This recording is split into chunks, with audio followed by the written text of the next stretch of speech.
One church town, there's a gold dirt road to a whole lot of nothing. Got a deed to the land, but it ain't my ground. This is God's country. We pray for rain and think of when it's falling, cause it brings a grain and a little bit of money. We put it back in the plate, I guess that's why they call it God's country. I saw the light in a sunrise, sitting back in a 40 on the muddy riverside, getting baptized in holy water and shot with the dogs running. Saved by the sound of a pin down Dixie whistle in the wind that'll get you heaven bound. The devil went down to Georgia, but he didn't stick around. This is God's country. Turn the dirt and work until weeks till we take a break and break bread all Sunday, then do it all again, cause we're proud to be from God's country. I saw the light in a sunrise, sitting back in a 40 on a muddy riverside, getting baptized in holy water and shine with the dogs running. Saved by the sound of the been down Dixie whistle in the wind that'll get you heading down. The devil went down to Georgia, but he didn't stick around. This is God's country.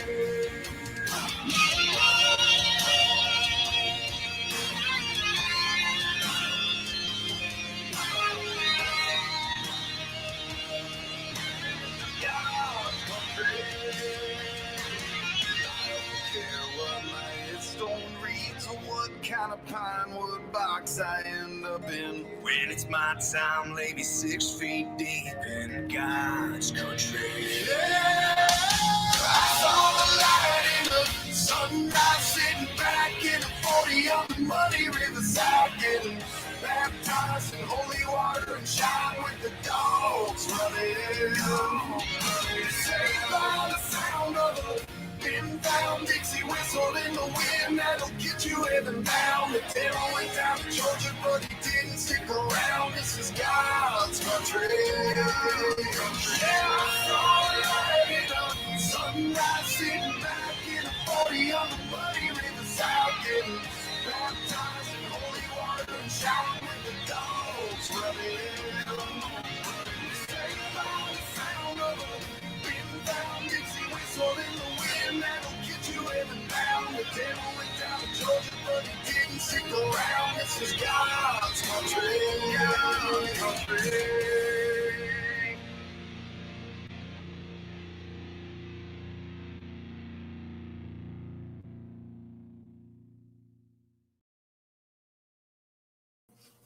Welcome back to Second Amendment Ranch, y'all. I saw Carl down there just rocking out, man. That was hilarious. Man, that's a fantastic song. Thanks to State of Mind for allowing us to play that.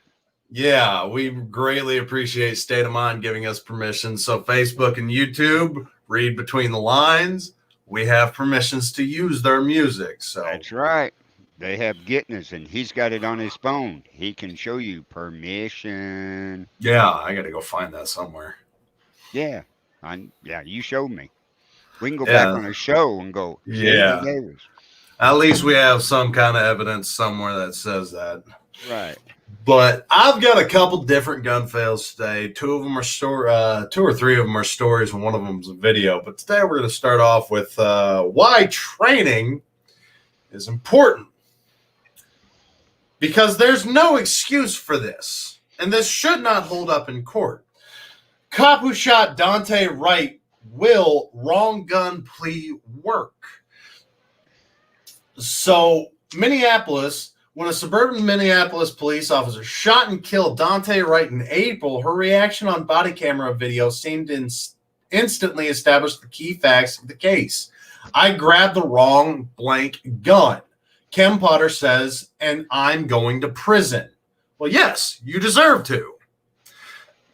The textures, the feels, the holster placement, things are set up for police officers to have them in different locations. And it's not this, you're not going to feel, this is going to feel different grabbing your pistol versus grabbing your taser. Right. Legal experts say a conviction for Potter, who says she meant to pull her taser, isn't as certain as it might seem, at least on the most serious charge she faces, first-degree manslaughter. Jury selection began on Tuesday. The shooter of Wright, a 20-year-old black man by the white officer, why they keep having to push this racial crap is beyond me. Cop shot a person. That's all it needs to come down to. Police officer shot a man. Ta-da. Right there. End of discussion. Now it's going to turn into a racial outcry and everything's going to go out the window. But we'll continue on. In Brooklyn Center, just as nearby Minneapolis was already on edge as the city's fired officer, Derek Chauvin, was on trial in George Floyd's death. The concrete barriers and chain link fencing and the National Guard soldiers that surrounded the courthouse for the trial are gone, but enhanced security will be in place for Potter's trial, with fewer entry points and the closure of a parking garage. Potter, who resigned 2 days after the shooting, says she made an innocent mistake. No, ma'am. That is not an innocent mistake. No. You shot and killed a man. Whether it was because he was a criminal or what, you have an escalation of force, which means you have to use the least amount of force necessary to subdue somebody before you continue on to the next progression. That means you start verbally. Now, you never want to get in a hand-to-hand altercation. They can get a hold of weapons. So you kind of skip over that unless you can think you can get a hold of them physically. Then you obviously take that step. Your next step would be pepper spray, pepper paintballs, your taser, the baton. You've got rubber rounds. You have a wide variety of escalation to go up. You have many different things that you can choose and pick from that allows you to subdue somebody on less than lethal methods. So no, ma'am, you do not get to call this an innocent mistake when you killed somebody. When she reached for her pistol instead of her taser. But prosecutors, including the leader of the team that got Chauvin convicted for murder, say Wright's death was manslaughter and that Potter was an experienced officer who was trained to know better, should go to prison. And I wholeheartedly agree. I don't want to say extensive training, but you have a good amount of training. You have mandated times on ranges to keep up your proficiencies, so you know what your gun feels like in your hand. And you can easily distinguish, oh, that is not my gun, that is my taser. And it's placed, again, different locations. It's not like one's right next to the other. They've got, most of the time, at least in Houston, I see the police officers have their taser on their chest and their pistol on their hip. That's two different normal locations for you to draw. A lot of people like to carry on the chest, and I can't fault it. When I go and check my house, I like to hold up here. So I've seen it around here where one on each side. Yeah. And I mean, if you're a right-handed person, you should be drawing your taser first, so your taser should be on your right hip. Even still, that is an easily distinguished placement. Right means taser. Left means gun. Okay, I'm drawing something. It's bright yellow. Okay, I know it's my taser. Oh, it's all black. That's a gun. Moving on. Well, most tasers, and I understand when she pulled it up, she didn't look down the sight. She was holding it straight out in front of her, right? I understand that part. But the grip, the weight, completely different. Yeah, everything completely different. It should have got I understand adrenaline and the rush, but you're in a life or death situation. It's like, yeah, and not only that, 2 years ago, 2-ish years ago, don't quote me on that, they mandated that tasers have lasers on them so that way you could distinguish easily. They added another method to be able to tell the difference between your gun and your taser. You should be able to pull it out, and point it, and now you've got a red light pointing at somebody. Yeah, but didn't it set up that the laser is off, and as soon as it comes out of the holster, the laser comes on? I couldn't. I think that's. I believe that's the way it is.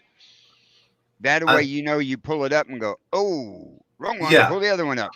I think that's right. I know it's got to have a mechanism to be turn on almost immediately. That way you can tell instead of a button, a switch, something that you have to press for it to kick on. But there are ways to distinguish between the gun and a taser. But let's continue in. Prosecutors, including the lead team, should go to prison. The big questions for the jury will be whether Potter's actions rose to recklessness or culpable negligence as the law requires. Defense attorneys also argue that Wright was responsible for his own death when he tried to drive off from a traffic stop and could have dragged an officer to his death if Potter hadn't intervened. What we basically have is an innocent mistake, defense attorney Earl Gray said in a preview of his arguments, that she was culpably negligent and that she didn't cause the death of Mr. Wright. He caused his death himself. So, yes, he did try and drive off, but why? Warrants, violent crime. I can understand a couple things where you draw your gun, but not if he was just trying to get away from a speeding ticket. But I don't know what he was doing. That's kind of an iffy deal. It's like I said, it's like everything. We don't know for sure because we weren't there to witness it with our eyes. Yeah. According to the complaint, the officer Potter was training. Anthony Lucky told Wright they stopped him in the afternoon of April 11th for the air freshener hanging from his rearview mirror and the car's expired license plate tabs. Lucky then found an arrest warrant for a weapons violation. They went back to arrest him, so it was an arrest warrant for a firearms violation. Wright obeyed Lucky's order to get out, but as Lucky was handcuffing him, Wright pulled away and got back in. As Lucky held on to Wright, Potter said, "I'll tase ya." The video then shows Potter holding her handgun in her right hand and pointing it at Wright. Again, Potter said, "I'll tase you." And then 2 seconds later, taser, taser, taser. 1 second later, she fired a single bullet into Wright's chest. Expletive. You can guess what she said. "I just shot him. I grabbed the wrong expletive gun," Potter said. A minute later, she said, "I'm going to prison." Prosecutors allege that Potter committed first-degree manslaughter by causing Wright's death while committing a misdemeanor crime, namely recklessly handling a gun when Wright was reasonably foreseeable. The second-degree manslaughter count alleges that she acted with culpable negligence. Neither charge requires the intent to kill. Prosecutors suggested in pretrial filings that Potter should not have even used her taser. Police probably could have found Wright later, so the officers should have let him drive away. Experts agree that drawing a firearm instead of a stun gun is rare. To avoid confusion, officers typically carry their stun guns on their weak sides by their non-dominant hand and away from the handguns carried on their strong side. That's how Brooklyn Center officers are trained and how Potter had her duty belt arranged. So she did have her sidearm on her dominant hand and her taser on her weak side. Still, easy to tell what one's what. Strong hand means dead. Weak hand means stunned. Dead, stunned. Dead, stunned. Makes perfect sense to me. But yeah, For one thing, and not only that, they add the fact that the taser is yellow and the gun is black. So they even cover what we just discussed. Right. But also, if you research her back, wasn't she for a while one of the training officers, if I remember right? And she was training Lucky. Yep. So she was a training officer, which means she has plenty of experience with this stuff. Right. Then my other question is, go back to your reading there, when the guy, right before he got pulled over, why did he get pulled over? He got pulled over for a air freshener hanging and his tags being expired.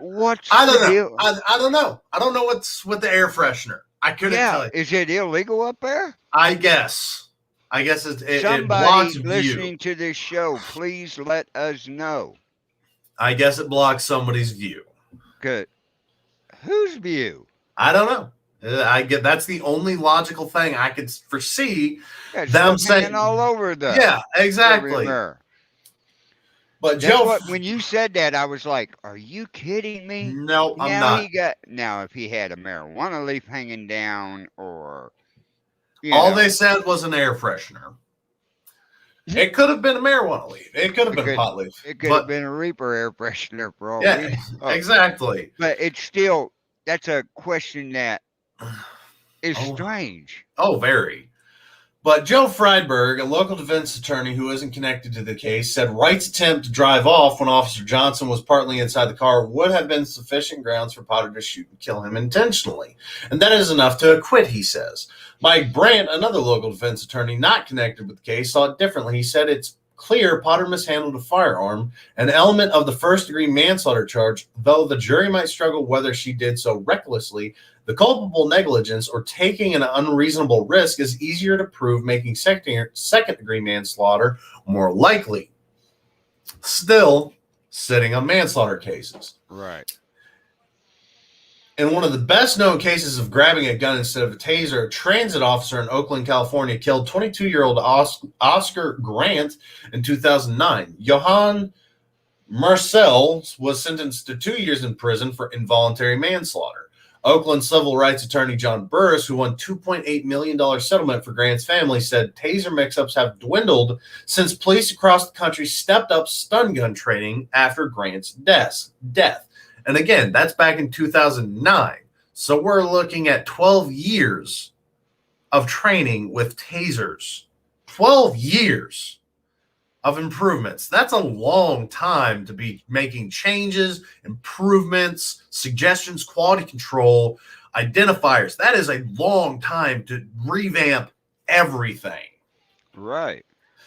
Oakland Silver Burris said he thinks finally somebody commented in the chat room. I was like, my God, we've been live for 17 minutes. Yeah, here in Michigan, I it's thought we illegal was to in have trouble. anything hanging in your mirror. They can and have stopped people. Yeah. So apparently in certain states it is illegal to have air fresheners from your mirror. But then they shouldn't be allowed to sell them at gas stations. They should have Right. the clips. They should have the clips that go into your vent so that way you don't tie it to your window. That removes that risk entirely. But that's neither here nor there. Burris said, weird. oh, very. Burris says he thinks Potter had the right to use reasonable force and could get credit from the jury for intending to use her taser. And if that happens, he said best the prosecution might get is a conviction on lesser charge, but if the jury agrees she should have not used her taser at all, he added they might find it in the first degree. Still, if Potter comes across as remorseful, she could get empathy that results in acquittal or hung jury. These are tough cases, he says. A lot of emotions come into a case like this. If an officer did not intend to kill someone, that officer is going to be highly emotional. The emotion is going to have an impact on jurors. True, unless you're like me and dead inside. Attorneys are expected to screen jurors closely for their attitudes on sometimes destructive protests that occurred in Minneapolis after Floyd's death. Questionnaires sent to potential jurors asked about their view of those protests and over the past 2 years, as well as whether they participated, had been injured or suffered property damage, or knew anyone who had. Similar questionnaires were used in the Chauvin trial, where jury selection took 11 days, and his attorney repeatedly asked jurors whether they could set aside strong public opinion and deliver a fair verdict. The trial is set for December 8th. I was looking something up. Here in Missouri, it's not illegal to hang stuff from your mirror. I had to look that up. You had me going too much, right? now I'm going to put in Texas. We'll see. I don't think it is because I've had them hanging, and a lot of people do. I like the little clip-ons, but they slide out too easy. So Let's see what it says. Is it illegal? You haven't heard, pulled a man for an air freshener. If you haven't heard, police in Minnesota pulled a man over for having expired tags and possible for an air freshener hanging from his rearview mirror. Okay, what? that's the It one we is just not. It is not illegal in Texas. good. We know it's illegal in Minnesota. Yeah. I hang mine on my blinker arm. Yeah, that makes sense. That would hit my knee. Yeah, I'd be Hang banging. down. Yeah, I'd be pulling on it, and I'd be making turn signals all the time. I'd rather Right. not. but that just. I'm sorry. I had to start looking that up. That had me too. Yeah. Which one do I want to go in next? Let's go into this one. Another gun ban that probably won't do anything. That's right. They're even getting negative on their own posts now. Oh. One of the few surprises in Tuesday's Thorne speech was that liberal government intends to empower provinces to ban handguns if they want to. Under a proposed law, the federal government would refuse to issue restricted handgun licenses in any province or municipality that votes to become a no handgun jurisdiction. This is the Liberals' second major swipe at gun control. Scott, if you're here, the article. We know better about you. Yeah. After controversial order in council last year that banned more than 1,500 firearms based largely on their assault-style appearance, again, assault is an action. I could beat Carl with a baseball bat, a golf club, my phone, then it's an assault item. Assault is an action, not what it is. Stupid bastards. Rather than inherent functionality. The good news, while assault-style firearms always represented a tiny fraction of the guns used in crimes, the opposite is true for handguns. Last year, half of all Canadian gun homicides were committed with a handgun. So the feds are finally addressing a category of firearm that actually has some relation to the problem they're purportedly to solve. The bad news, a wildly disproportionate number of handguns used in Canadian crimes are smuggled into the United States and thus unaffected by any ban. Earlier this month, Toronto Police Chief James Raymer identified illegal U.S. guns as the single largest factor affecting the city's rise in gun crimes, with nearly 4 in 5 Toronto gun crimes originating in the United States. So this is Canada complaining about America. It's nice to be the bully and Big Billy badass when you're wearing the Kevlar vest of the United States below you. Our politicians are finally right back where we want them. Sitting on opposing benches, throwing insults at each other on live television, John Ivison was eager spectator at the first question period of the 44th Parliament. He gives the win to the Conservatives for forcing the Prime Minister to admit that he doesn't know how much bacon costs. Ivison also spotted the Minister for Veterans Affairs killing time in the House of Commons by playing solitaire on his phone. The Canadian Pacific Railway is once again sending trains to Vancouver. And yeah. So Canada is saying that their gun bans are failing. But here's America. Support for stricter gun laws drops 5%, reaching the lowest point since 2014. Wow. Yes, sir. Oh, I saw this article pop up, and I'm like, oh, we're covering this one. Mm-hmm. New poll shows that support for stricter gun control law has dropped in the United States. American support for stricter gun control laws has fallen 5% points since last year, down to 52%, which has been the lowest since 2014. Additionally, the poll shows that 35% of U.S. adults believe that firearm sales should be kept as they currently are, and only 11% believe in tightening them further. Gallup notes that the decline in desire for stricter gun laws this year was driven up by 15% drop among independents, while Democrats' desire for stricter gun laws rose 6 points to 91%. Gallup has tracked support for a ban on handgun possession since 1980 and found that only 19% of Americans support that restriction, which represents an all-time low.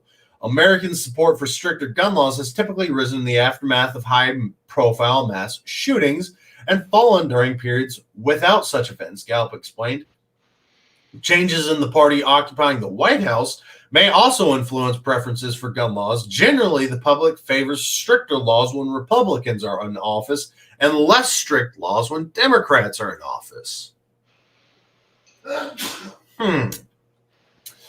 John Lott, junior president of the Crime Prevention Research Center, pointed out a partisan divide in the poll and said it is unlikely Democrats will rethink their position on gun laws. While America has the most strongly gun control advocating president in history, Pushing regulations, driving gun makers and gun sellers out of business, support for more gun control has fallen by 15% points in 5 years. Lott said, yet it seems unlikely that Democrats will rethink their support for more regulations. The partisan divide on this issue has never been so large. 91% of Democrats and only 24% of Republicans support stricter gun laws. The Gallup poll comes the same week a Rasmussen poll showed that Americans who own firearms oppose the U.S. government compiling information on gun owners, and fear that could lead to all weapons being confiscated. That's not a conspiracy. That's real. Over the summer, President Biden laid out a new crime prevention strategy he said would focus on strengthening background checks, banning assault weapons and high-capacity magazines, and boosting community policing. Community policing. Hold on now. That means more red flag laws. That means your neighbors can call the cops on you and say you have guns and you're mentally unstable and you don't need them anymore without any further evidence gathering, just on the word that somebody said some shit, which means if your neighbors hate you like mine do, they're going to call the cops and say, hey, he's got guns. He's mentally unstable right now. I'm worried he's going to do something. And no evidence, nothing. You are guilty till proven innocent. They're going to come break down your door, confiscate your firearms. Odds are there's going to be a fight, which leads to either your death or multiple police dying. So innocent lives are being thrown away at this point in time. And then in this, if you survive, now you've just committed murder, even though you're well within your rights. The jury's going to side with the police officers, especially if they get a biased jury.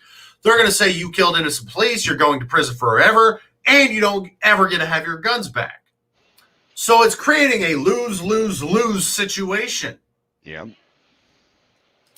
Those who say the blood of patriots, and all that stuff, and about how we're going to have to move against the government, Biden says, if you think you need to have weapons to take on the government, you need F-15s and some nuclear weapons, which that has been disproved. The government will not use or bomb the civilian populace because it would take too much to rebuild that infrastructure. They're going to send in ground troops. The only thing they may do would be cut power to certain locations. And the only thing they're going to use the Navy and Air Force for is resupplies and providing information to ground troops. So the only thing that's going to be coming through are Humvees, MRAPs, Bearcats, vehicles, and ground troops. And like 95% of the veteran populace still knows how to steal those easily.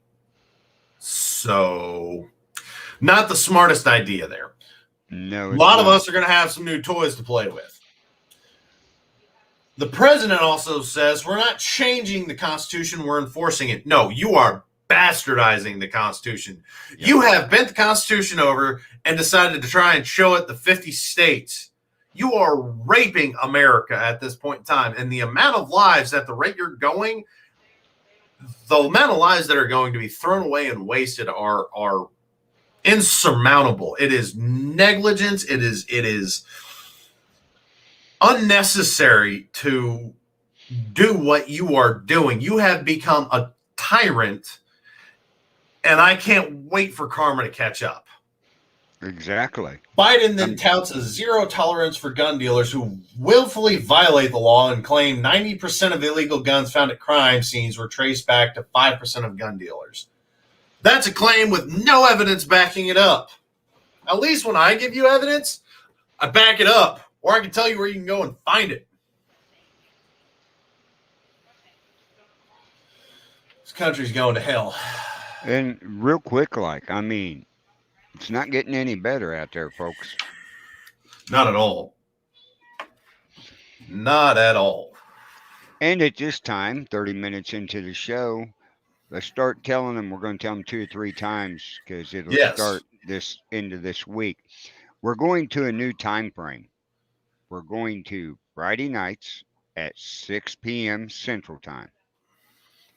So you'll catch Second Amendment Ranch, Cameron and myself, Friday nights at 6 p.m. That will start this week, which will be Friday the 2nd. 3rd? Yeah, 3rd. 3rd. December the 3rd. we will start the new time slot for the Second Amendment Ranch. We hope this lines up a little better with some of y'all's schedule. We're still trying not to push too much into our schedules and everything like that. Right. So it should work out beneficially, and it should provide us with a better viewing slot for y'all. I know Right. Sunday at noon to 2, y'all are getting out of church, having lunch, everything like that. So this should help a little bit. Right. Especially with the winter time coming up, more people Why do will I be at look home. so damn pale today? I'm not this pale. You don't get out in the sun. I do, but I mean, if I get up here, you can kind of see it's my actual Yeah. skin tone. But I get back here, and my camera's It's like, the "Oh, you're light. whiter than shit." Well, I just It's turned the- down my light. You need to turn it down a little bit more.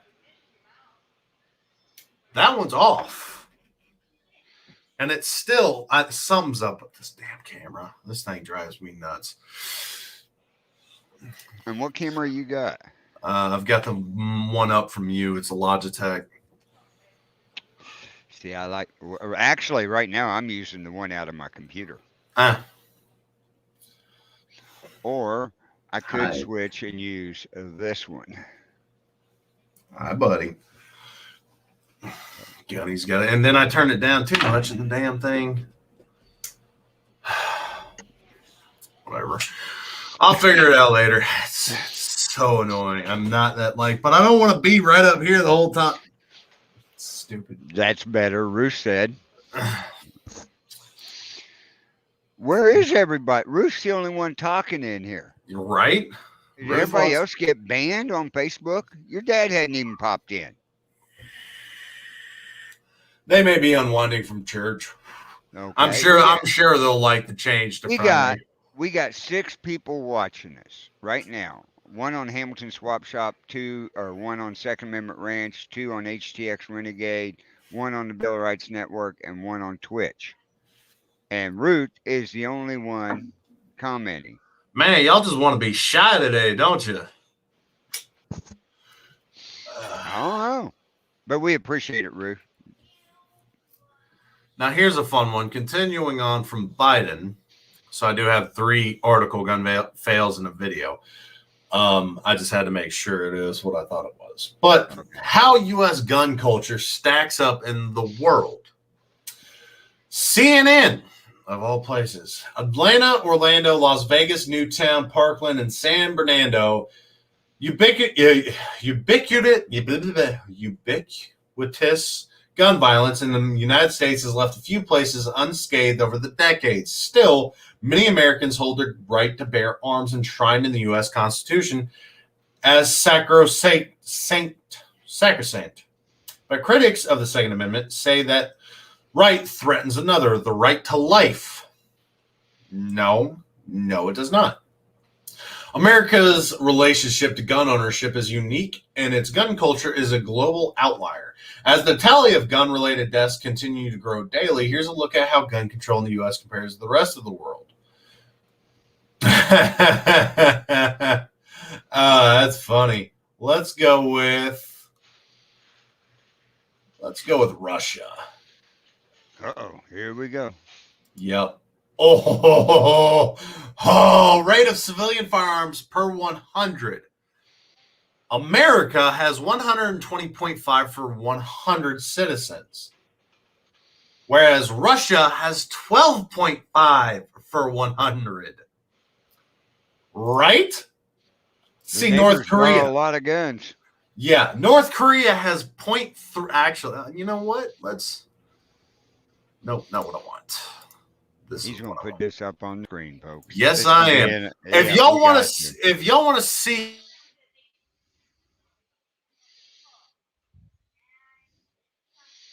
See what? What's going on, Carl? Why did you freeze? Schnitzel.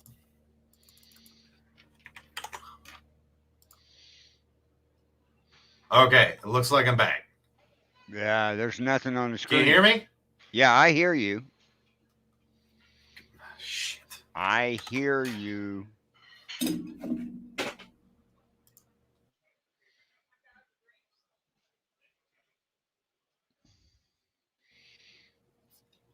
Cameron Come has on. froze.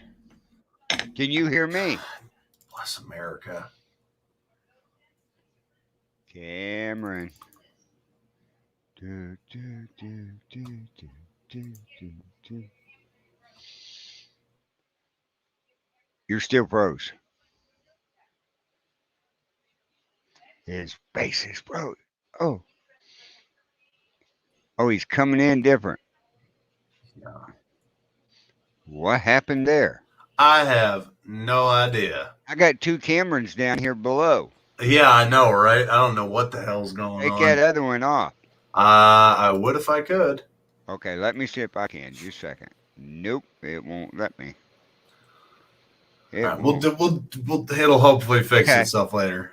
Right. But if y'all want to see a specific country, let me know. Let's look at Mexico. 12.9. Let's look at Afghanistan. 12.5. Oh, let's let's check look. out Iraq, 19.6. Iran, 7.3. Germany, 19.6. Japan. Go up to Japan. Let's see. I seen it there a second ago. Japan, 0.3. Let's look at Sweden. Yeah. 23.1. Wow. Uh, Look at South Africa 9.7. and go to South Korea. Right under it. 0.2. 0.2 guns for every. They want to go to war with us? Right. 2.8 for Zimbabwe has more guns than you. Zambia has more guns than you. Vietnam. The Virgin Islands.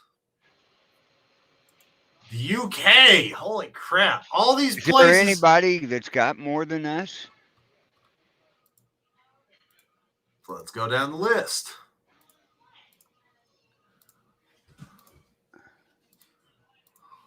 I haven't even seen one in the 50s or 60s. Have you? Nope.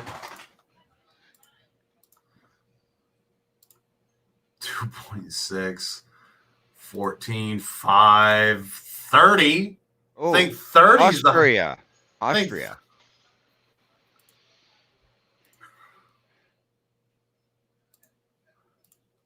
$18. 0.4. Barbados, Belarus, Belgium, Belize. Where we go? 0.3. Bermuda. 0.8. My God. Bolivia. Bosnia. 31. Bosnia is coming in second so Whoa, far. Bosnia. Bosnia is coming in second. Botswana. 8-3.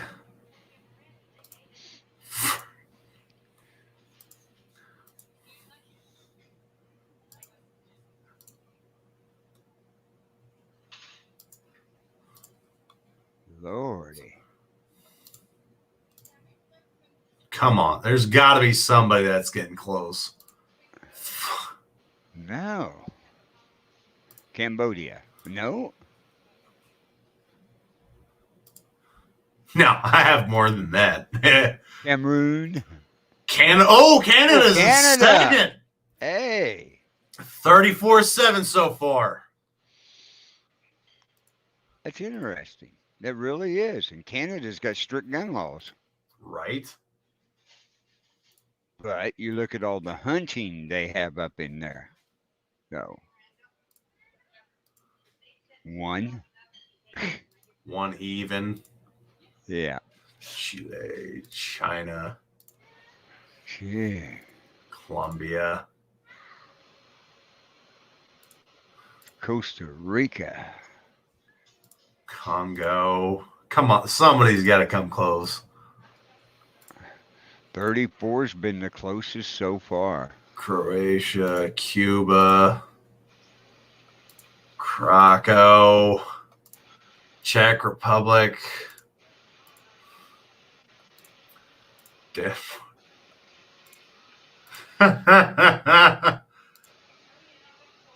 Jiminy Christmas.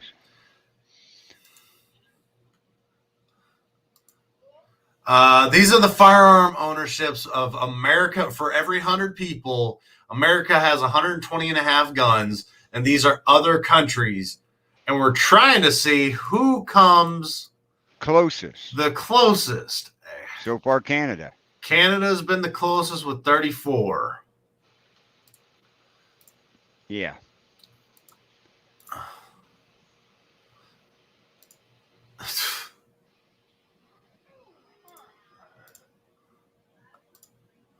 We're just going through this list. It's got a long ways to go. Oh, there we go. Falkland Islands. Where's Falkland the Islands. 62.1. Where's that at? I have no idea. Where's the Falkland Islands at? People in the chat room. He's got to look this up real quick.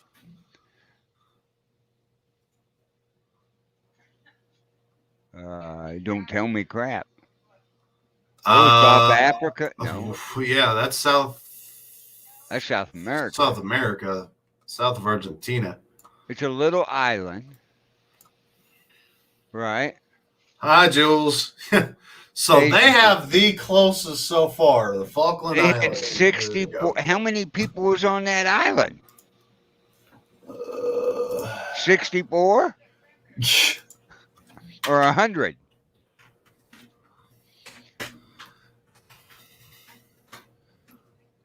$2,840. An island of 2,840. Okay. They got 64 guns per 100. Take 64 times 28. We know exactly how many guns they got.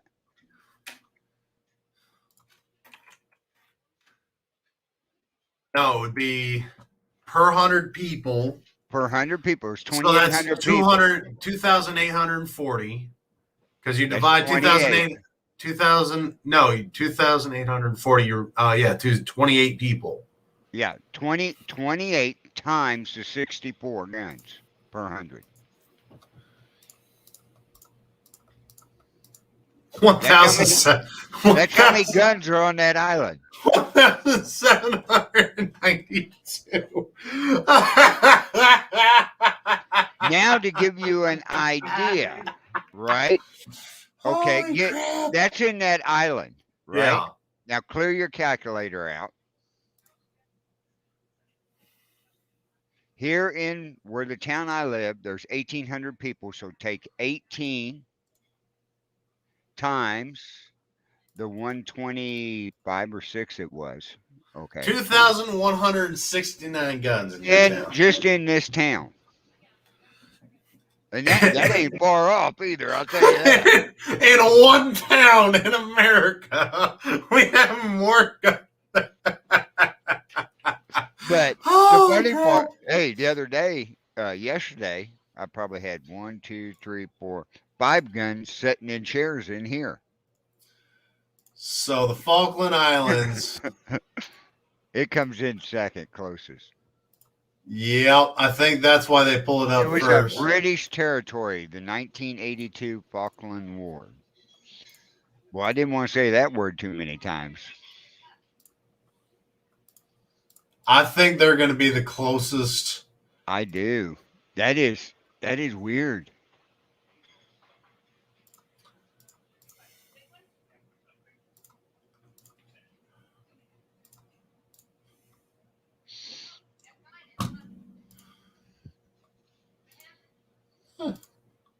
There's 20s, but nobody.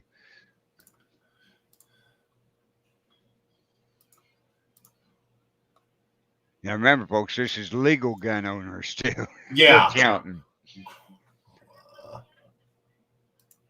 Yeah.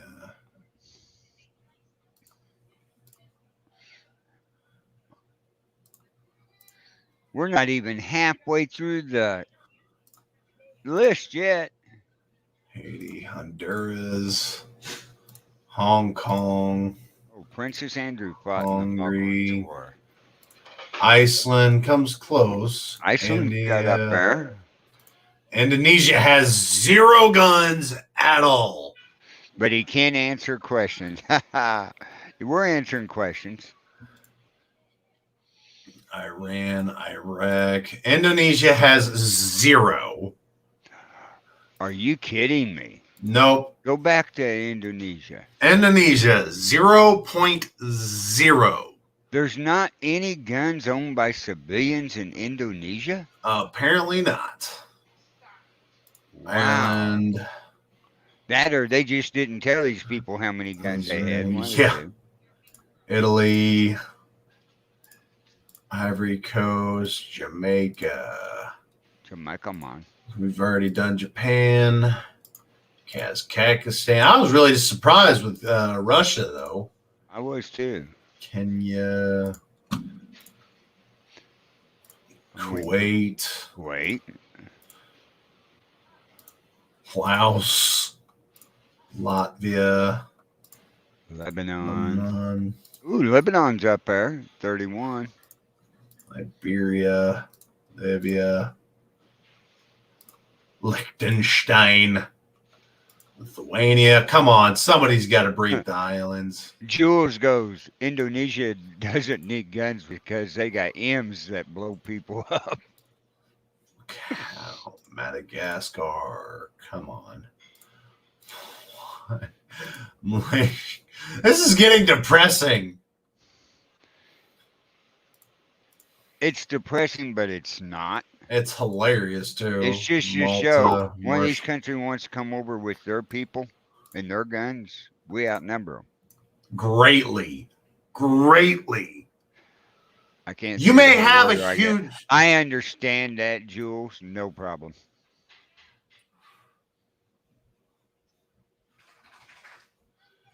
Uh, 8.3. Mexico 12.9. I understand. Micronesia, Moldova. Come on. Mongolia. Montenegro. Hey, Montenegro's up there pretty good. Ooh. Now Wait a second. Montenegro? Okay, so these little light gray lines are every other country. We don't have to do this. We don't have to keep going through this. Because this is the Falk Islands right here. Oh, how you know that? Because they're the highest one up. Falkland, see? Oh, right okay. there, 62.1. So nobody else comes And then you go down, close. come down a little bit on your screen and go to the center. We know who that is. This right here is Yemen.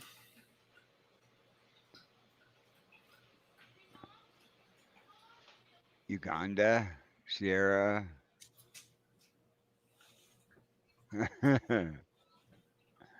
Wow. Look at the big difference in those circles.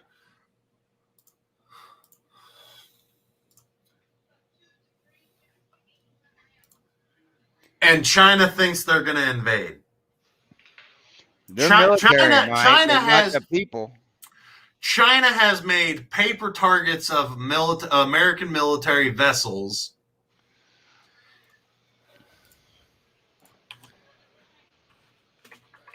Yeah, Jules. Hey, Jules, is it going to help you when we go to Friday nights at 6 p.m. Central Time?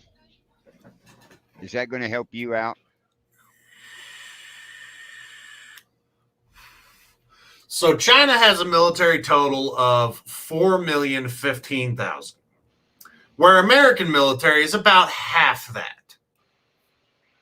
But we've also determined that we have, as the civilian populace, have more guns than we have people. Well, 120 guns to 100 people. right. So Okay. that means we've got more guns to people. Doesn't mean more people have guns. It just means there are more No. guns to people. Okay, what you got to also look at is ours was 120.5 per 100, right? What's the population of America, United States? That's what I'm pulling up right now. 329.5 million. So compared to China's military, we have, holy crap, I'm going to need the calculator again. Yeah. Oops, what did I do? Not what I wanted to do. Okay. All right, so 329 divided by 4. We'll make it round numbers. 82.25 times more than their military. Our civilian population has 82 times more. What's the population of China? I'm not worried about them if they're going to invade. I am. It could show they have more guns.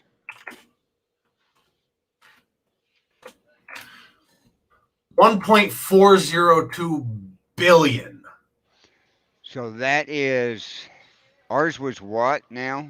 Ours was how much? 329 million. So that's 4 times. Oh, yeah, 4 times. 402.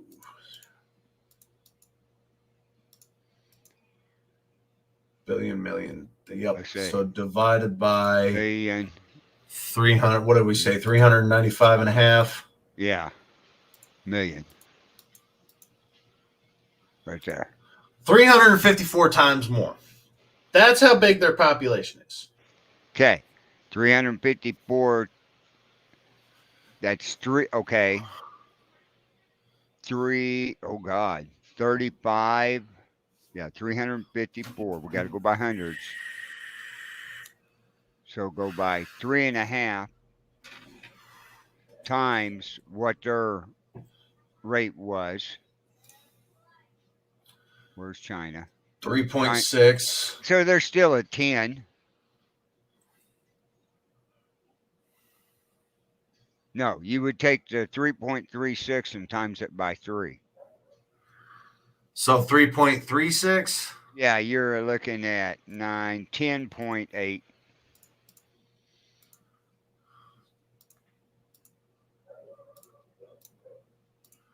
13.1. Okay, 13 point.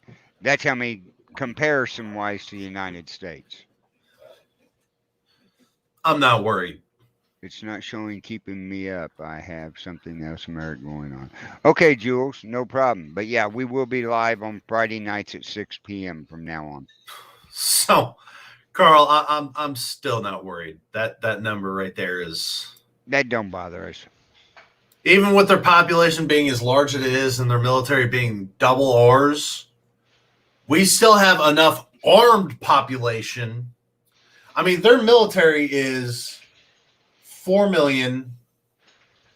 Our population was 395. So what was that? 395 divided by 4. 98 times. Yeah. Give or take. Greater. So... yes, they may have a larger population, but we have more guns and more people willing to use them. Right. What is That's just funny that this itty bitty island of a population of 2,000 has more guns in their population, respectively, compared to China, Russia, Japan, all these other Iraq, Iran, all these other massive countries, and an island wins. Well, you want to know? You look at it, it was off the edge of South America, wasn't it? Yeah, very, very corner. Well, they're well armed to protect from the cartel. The cartel and pirates. Yeah, that would make sense to me. Yeah, but let's move on. They didn't tell you what kind of guns they were. No. They could have been cannons. Oh, it's time for the gun fail, actually. Well, we're getting close. We got 5 minutes. All right. Well, I'll lead in with a gun fail article then. I've got, Dan goes, he's got more guns in some of those countries. Hey, buddy. Good thing we're friends. So does Cameron. Good thing we're friends. A man, Mobile, Alabama. A man is recovering after accidentally being shot by a gun in his own pocket Saturday night. Mobile police respond to a call about a shooting at the Energizer gas station on Spring Hill Avenue at 6:30. The police say the man was in the store when a relative came up and slapped him on the thigh. That caused the gun in the victim's pocket to fire. A bullet hit the victim in the right thigh, and he was taken to the hospital for treatment for what's been described as non-life-threatening injury. You have to be a special kind of stupid to carry a gun with no safety in your pocket. Yeah. Because there are, if you put your keys in your pocket, a pen, a lighter, cigarettes, anything you put in that pocket with it can catch the trigger. So you have that issue just walking around. Then we go into there's nothing in the pocket, but you bump into something. Obviously, this guy got slapped in the butt and his gun shot him. One, your trigger is way too soft for you to be carrying that. Yeah, I like a light trigger on my rifles. My pistols, I want something anywhere between 2 and 6 pounds. Don't you have one of the without the hammer on the back? Yeah, I've got that revolver. Without a safety. Yeah, and that trigger pull is about 8 to 10 pounds. Right, but still, you don't just wear it in your pants. You don't No. put it in your back pocket. No, that goes in an ankle holster. Oh, so you can just blow your foot off. No, it's completely enclosed. There's nothing that it's going to catch on, and no hammer, so it can't be cocked back. It's full pull every single time. That's why it's my ankle gun, because I don't have to worry about it shooting me in the foot. Right. It's protected, it's covered, and there's nothing that's going to pull the hammer. The trigger's protected, it's completely enclosed. Pull a strap, pull the gun out, now it's usable. But to just carry, I mean, like, I have put guns in my pocket to see if they fit. Am I going to carry a gun in my pocket with no safety? No. If you want to put it in your pocket, there are cases, there's holsters, there's clips. There's so many different things for you to be able to carry your firearm in a safe manner that it makes no sense for you to take the risk of just putting a gun in your pocket. They're anywhere from I've seen them from $5 all the way up to $500. Right. You've got a wide price range to go and get anything to cover that trigger. If you want to carry it in your pocket, that's your prerogative. But put something over the trigger. That's all I'm asking. They have them. You can tie it. Ties to a belt loop. It goes over your. It's supposed to clip onto your belt still, but it clips over the trigger guard around the trigger, so the trigger is completely enclosed. It has the clip to it, so you can put it on your pants. But if you want to put it in your pocket, lengthen the string a little bit, put it in your pocket. When you pull the gun up, as soon as you get high enough, that trigger is now free for you to get into. But when you carry in your pocket, you run the risk of shooting yourself that we've beat to death already. Mm-hmm. But you risk the chance of it getting stuck. Why I recommend a holster inside or outside the waistband is because it's not going to have anything that's going to catch on it, where a pocket is a circle shaped, so you risk catching at any one of the ends of the firearm, and now you've delayed yourself from drawing, I can't even say unholstering, but drawing your firearm, because now they've got 2 seconds to pull, and if they're pulling from a waistband and they're on target, you're done. Exactly. Just right. get a holster. Just get a holster, please. Just get a holster for me. For me. Yeah, that's all it takes.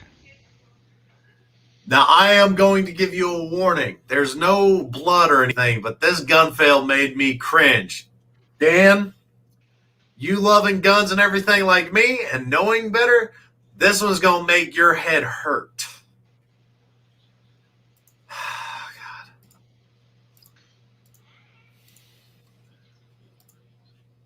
Oh, God.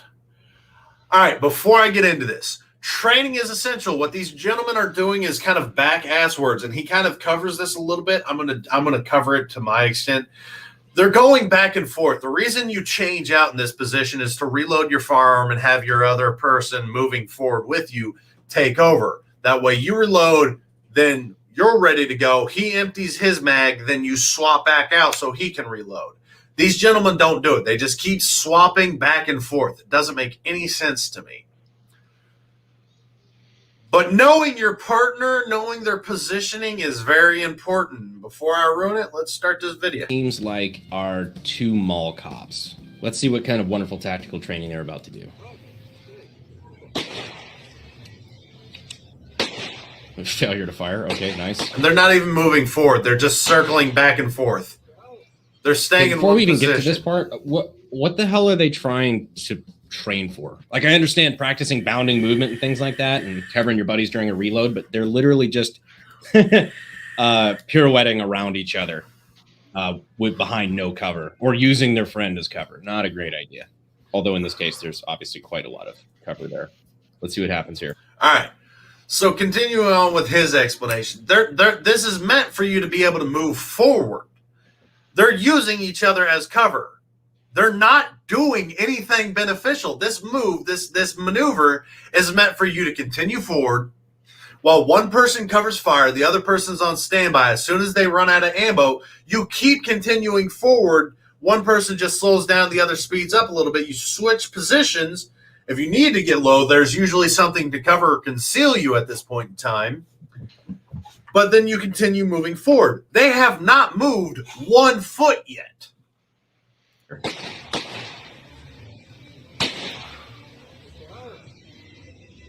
Oh. He Now, decided why you would to go above and beyond and shoot while they are making this maneuver behind each other. That guy got lucky. His hat got shot off. They're circling back Pasky stuff. Yeah, that's very accurate there, Jules. See, Dan, I told this one's very cringeworthy.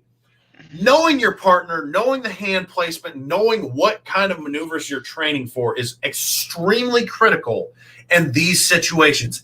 Anytime you get in a maneuver or any kind of training that has a buddy system with live rounds, communication and expectations need to be clear and concise every single time. Never shoot above your partner unless they consent to it and acknowledge that it is coming. And typically in a situation like this, you're going to see some kind of a signaling, whether it be audible or physical, telling them, hey, don't stand up. I'm firing over you now. And a good portion of the times that I've seen this training, they typically use the low person, this gentleman in the whitish tan uniform. The gentleman in the black would be running a rifle and using his buddy in a more stable stance as a mount, as something to stabilize his firearm. I've seen it with Marines and Army. I can't say it's justifiable because of the fact that your eardrums are going to be shot if you don't have hearing protection, but it does stabilize you more than what you would have if you're just standing alone. But that is when you would shoot beside off their shoulder. Typically, you want to go to the side that the hot brass is not coming out of.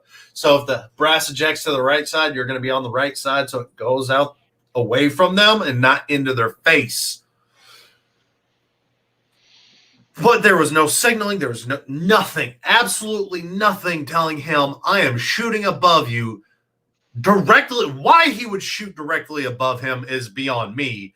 Because even still, you have all that they're in the open. There's no cover. There's no concealment. There's nothing impeding them from shooting to the side of each other. So if you want to do it this way, why? Move over a little bit, like 1.5 feet, and don't put your buddy's head right below your barrel. Let's see what this guy says about this.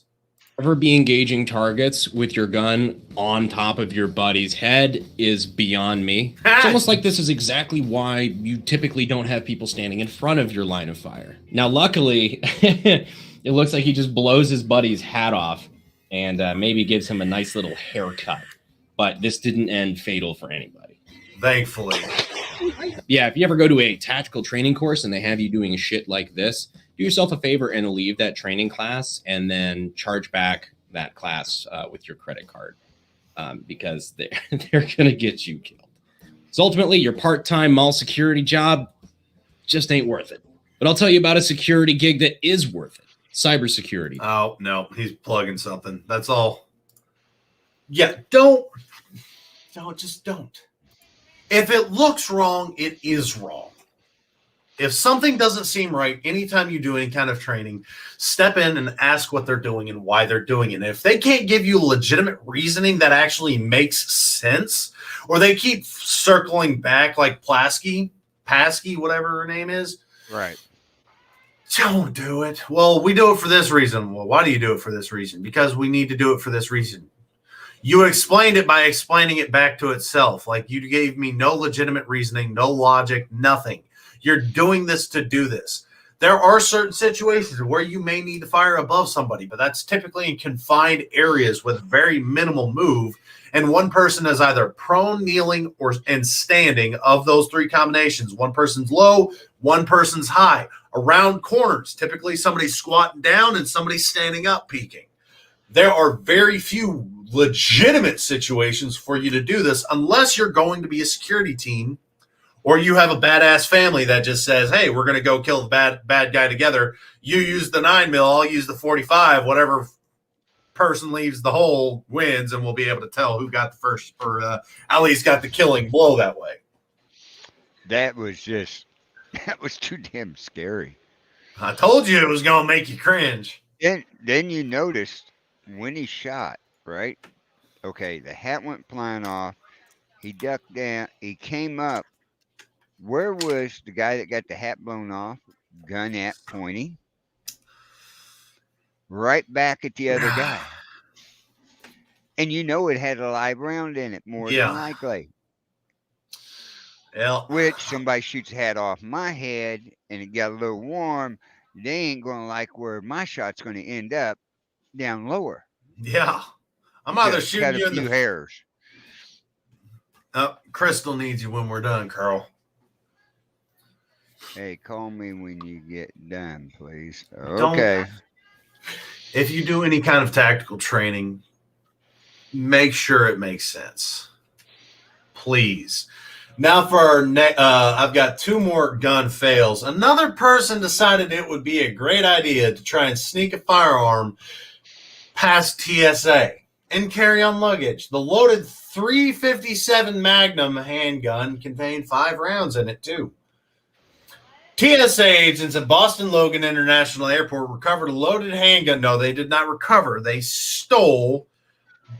You recover what is rightfully yours. You confiscate what is not and what shouldn't be there. So you confiscated, not recovered. Change your terminology, because you did not recover shit. It's like the government saying buyback.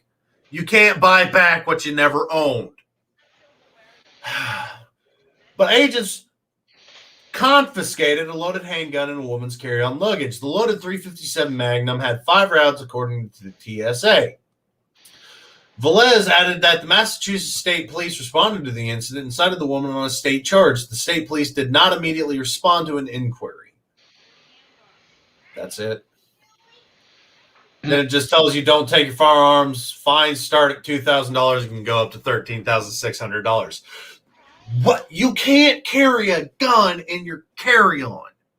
You can have it loaded on the plane, and you need to know the exact requirements to get it on the plane for your state and how to get it off at that state.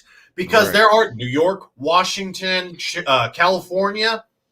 Those 3 states confiscate a shit ton of guns getting flown in for the sole fact that they're being flown in and they're not legal in that state. You need to know the state you're leaving from, proper handling procedures, and when you land, because as soon as they see a gun case, and gun cases are very distinguished, they're very noticeable, they're going to stop everything and call the cops and find out whose bag it is, and you're going to be arrested for something that you're well within your constitutional rights to do, but because that state is how it is, don't risk it.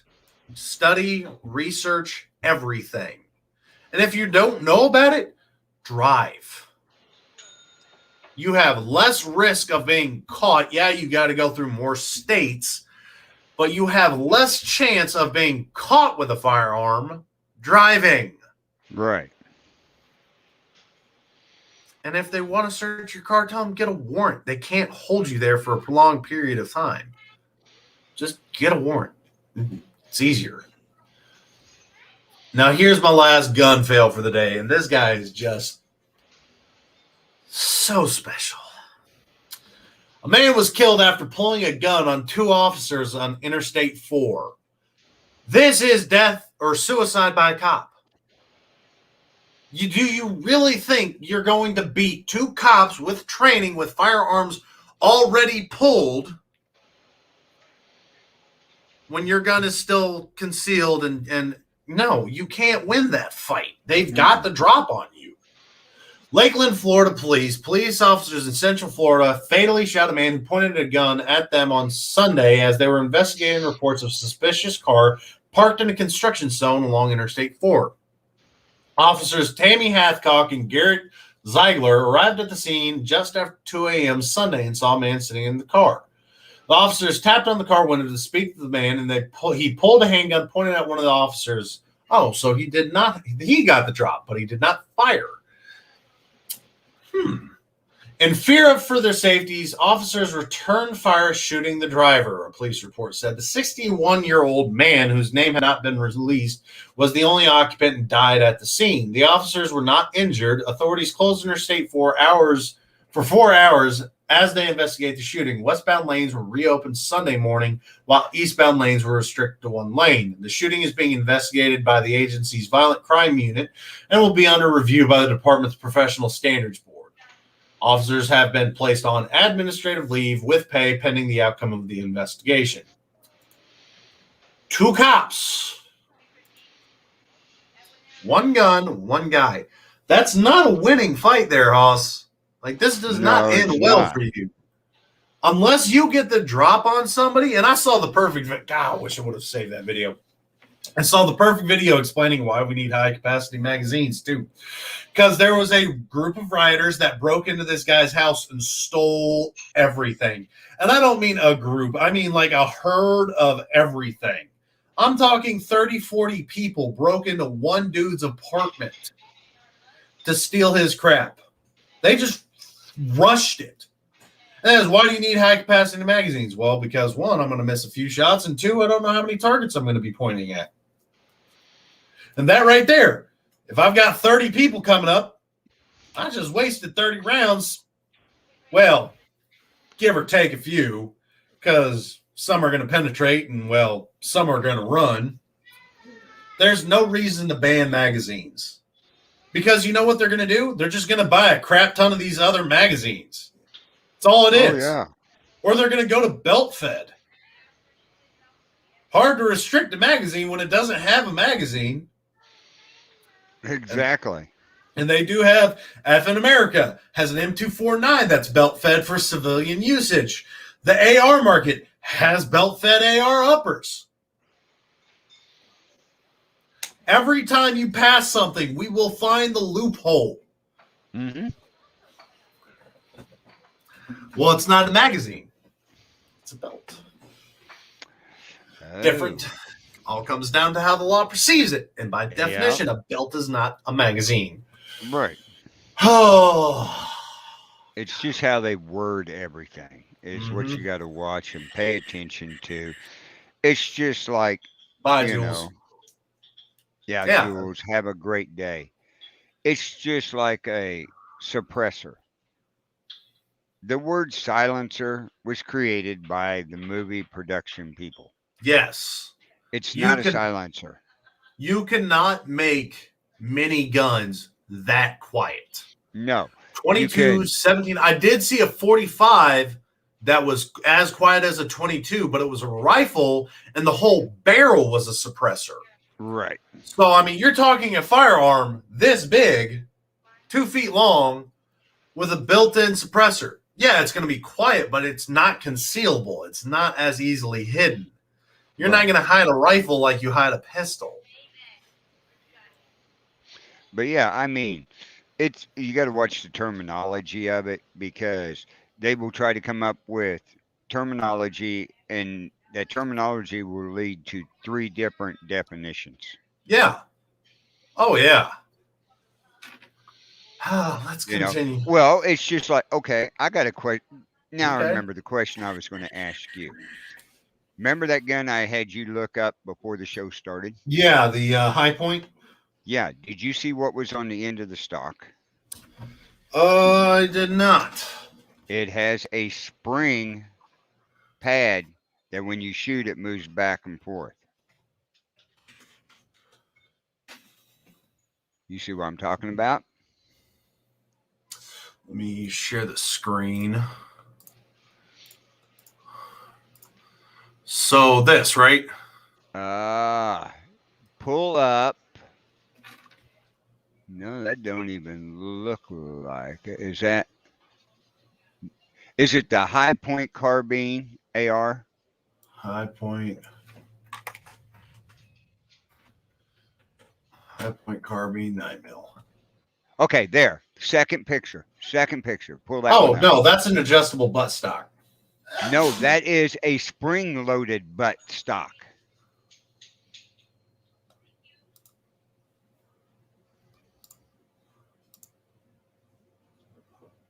That is spring-loaded. But that's it right there. Let me zoom in. No, that looks like an adjustable butt stock. Okay, just 1 second. Let me go to YouTube real quick. And I got to look something up. This is a good, I think this will be, Wish I could zoom in on it. okay, let me see. There we go. Where's he at?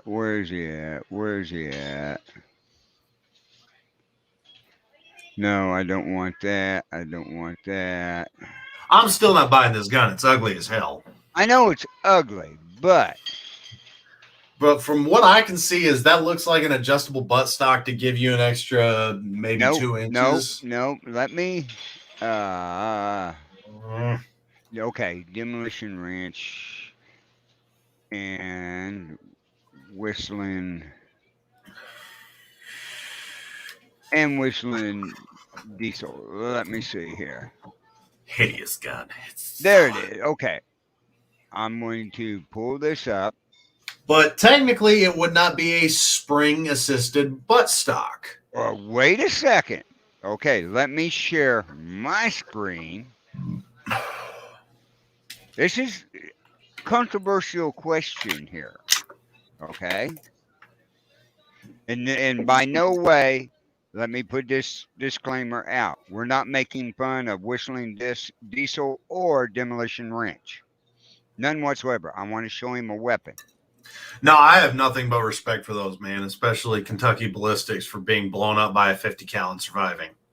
I'm just going to show a little bit. We got to get through the ad here. Let me get through the ad. The administration that wants to ban us from owning AR-15s just handed 50 AE. That's a big boy out of this Desert Eagle. You may I don't notice want to show that it's part. welcome to Demolition Ranch. Also, welcome Whistling Diesel. What's up, dude? Hey, I didn't want you to mess up into my nice gun, so I got this one. It's actually brand new. I got it just for you. Watch Really? the butt. I want to shoot the 50 cal. It's a 50 cal-ish. This is a High Point carbine. Have you ever shot a High Point anything? I just shot the 50 cal. What 50 cal? Just all of them. I've actually never shot a High Point carbine before. It's made by the same company that makes those really ugly, blocky, bulky, stupid pistols that actually run pretty well. Like, I mean, I hate them. Like, I hate them. But, like, we've actually had fairly good luck with them. So we saw this, and I bought it. It is brand new. I didn't get it at a pawn shop. All we could find was camo, which is the ugliest camo I've ever seen. Also, High Points come with giant warning labels. Can you read this one for us, just so we're extra safe? Oh, Do not shoot within 6 inches of target.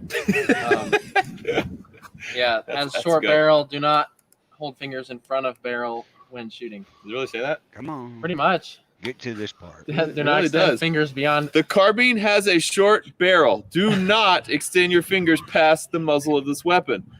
This label may only be removed by the owner of the firearm. You can't actually. I'm the Screw owner. it. Let's break the rules. YouTube can't see it, Be careful. so I gotta take it off. Oh, great. Even their this one? stickers are poor quality. For safety, do not fire a gun at any Caution, time. you could die. Gun could dismantle spontaneously. Is that true? Yeah. Okay. That could happen. We went ahead and put a red dot on there, and That we red went dot's ahead and probably put more a expensive than flashlight that on gun. there, and then there was more rail up here, so we put another flashlight on there. Also, the The barrel's ready. attachments they put on And I this happen gun to are have more expensive Look. than the quieter gun itself. that I'm going to put on there. And the For now, suppressor he's putting it's on here quiet. is more expensive Oh, I than didn't even that tell gun. you the best part. This is chambered in 10 millimeter, which it's been years since we put a 10 millimeter on this Is chamber. that like a 50 cal? Yeah, it's basically like a 50 cal. And oh, you want to see what we're gonna shoot? This is actually made by one of you guys. It's homemade bulletproof glass, Oh, come on. and Get they to actually the did a part really, where he's really gonna good show job. you how that Oh, I didn't tell the other buttstock good part moves. about that. What's the other good part? Show the spring. Oh, look at Here this. it is. The buttstock's got springs It's got in it. like, so it's like a Super comfy. when you're shooting it, like a Okay. bump stock. And this. is Okay, the smallest so it is you've spring ever loaded. developed. Basically, Now, a lot of bump is that- stock. Loaded with features. Does that It's fall under the bump stock? Nope. Why? The bump stock itself, the whole stock from let me go ahead and pull up a bump stock. Yeah, but wouldn't that you could actually do that the same way with that? You could, but that's how they're skirting that regulations because it's not a bump stock. So Right. this is a bump stock right here. You see this gap right here? Yeah. This whole stock, the firearm itself kicks back into here. So this Okay. gap closes. When it sends it back forward, that's how you're getting that automatic effect. It just keeps bouncing off your shoulder. This does a similar thing, but it's not a stock. Right. The If stuff- you were the holding stuff- it, if you was holding that high point and held the trigger back, and when it fired, it kicked back, the gun could go forward and backwards and backwards. Forward and could. backwards. But that's where you skirt that line because Uh-huh. this stock is built in. It is not a separate piece. The firearm does not bump back into the stock itself. It Right. bumps it. This is more considered a bump pad, which would be considered to help reduce recoil into your shoulder. That's Right, how but- they're skirting this one. Yeah, but do you see in the future they're trying? Oh God, to go yes, after that? 100%. They're going to go after it. When this I is a- seen that on that video, I went, "Oh my God!" This is a genius idea and a huge It is. loophole because it is not a bump stock, it's a bump pad. Yeah. And all it does is help reduce recoil into your shoulder, which if you put in hefty springs, it's going to make it bounce back and forth. And all you got to do is hold your finger there. Boy, if you unbolted that stock, you'd have one long pistol right there. You know. God, one ugly ass pistol. I know, One but thing is I'm just hideous. saying. But yes, I that's want you to see that there. They say that you can purchase that for very low money. I'm not getting it. Well, I I don't know care. we stay away from High Point. Still, the point being with that bump stock on there. And yeah, did you see where the clip went? yeah, it goes into the grip. Pistol. Yeah. It goes into the grip, which makes less sense. It's a hideous gun. Well, look where the discharge lever is at on it. Your right. discharge is down here. Your charging handle's on the other side. Your magazine's fed through the bottom. Right. If this gun had no thought behind it at all, No. whatsoever, because now you have this ridiculous, huge. Look at this magazine. This thing Yeah. is outrageous. Your ejection port is right here, where your charging handle is on this side, Uh-huh. and it looks like it's not even centered. Now, you want to know the worst part? Okay, you got it right there. You see, you got the trigger. You got where your thumb would rest. You see that little lever right there? That one right there. Oh, That's you're safety. Right? Or no, that's the clip ejection. Excuse me. Clip ejection. no, your magazine ejector is right here. I can see it's like a normal pistol. It ejects right It's here. right- No, it's right This is there. your. That- You're right. This is your safety. Let me see if I can. No, that is, you look at that and zoom in on that. That is the clip release because they were talking about showing that if you're a left-handed shooter, you couldn't shoot that gun because when it shot back, your hand grip, your thumb moves and the clip would fall out. Come on, show it to me. Oh, crap. No, see, here's your ejection dot right here. But that would be your safety. You see the red dot? Yeah, it was always going into safety. So your thumb is going to hit that safety switch. Mm-hmm. This gun has got no. I thought you'd love to talk. I hate it. Oh, I hate it with a passion. It's hideous. It's hideous. It's you can improve. All right, hold on. Okay, Crystal. Where's my damn? I thought you'd get a good kick out of that, though. All right, but that spring so on that of gut, itself, you can improve so much of it. One, you have this itty bit. Oh, let me share screen again. This barrel looks ridiculous. You have such a huge shroud, heat grip around this, and then it goes into this itty bitty ass little barrel. So this looks like crap. You could cut this barrel down to here, put your sight up here where it's at, and it would look okay. It would look more like a shotgun. That or extend the shroud out to the end of the barrel. That way you have less risk of grabbing a hot-ass barrel. Secondly, your magazine should not go into the grip itself. That just the magazines they're providing are ridiculous looking. It extended down to here. So just have it loaded forward. Put your charging hand, and your charging handle is right here. I mean, you're having to come up here to charge your gun. This is what you're doing to charge your gun at this point in time. You look a little special at this point. Move everything forward. I'm not saying all the way out, but I mean, give me a little room to work here. I mean, even just 8 inches, 6, 8 inches to get a little more, because this is not comfortable and you're punching yourself in the jaw every time. What they were showing also on there is up there on that barrel, that lower rail where you attach stuff on. Yeah. Right there. It's made out of plastic, and it's every one of the guns you see from that's plastic. One, yeah. Warps. It's bent. It's gonna melt. Yes. You're putting hot metal on plastic. Oh god. Yeah. Oh, this gun's a shit show. So anything you put on that rail, consider it gone. Yeah. Because if it melts into whatever you have on there, it's you're not gonna get it off easily. They just. Hey, High Point, please don't ever sponsor me. I guess please. I might start finding stupid guns to bring on the show to show Cameron. There's plenty of them out there. Don't get me wrong, but I'll spend 30. This is a newer one. Yeah. I mean, you're looking at within a year that one's been made. Now, Keltec has some pretty interesting guns themselves. Keltec, okay. See if I can find any. Yeah, they've got this thing, which is a giant shit show. It loads like a P90. It's sideways ammo. They have some. This one's actually pretty cool. It's just an AR pistol, but they've got a couple that just don't make any sense to me. Where'd it go?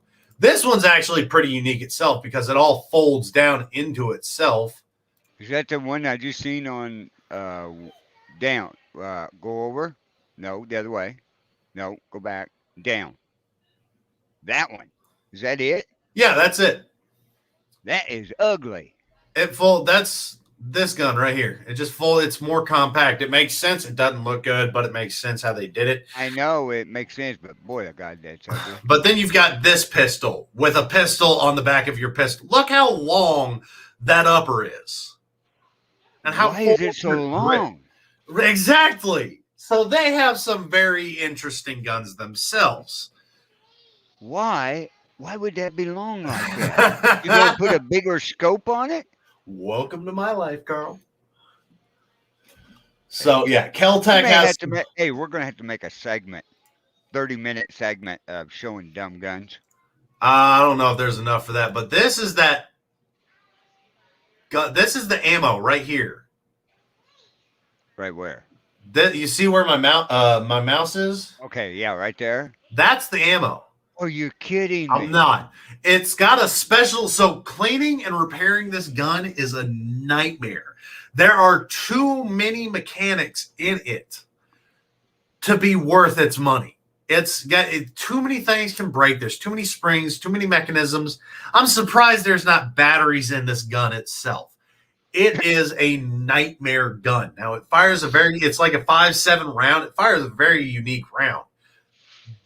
But there's just so many round for it. Yeah, there's just so many things that can go wrong with this gun. I would never want to own it.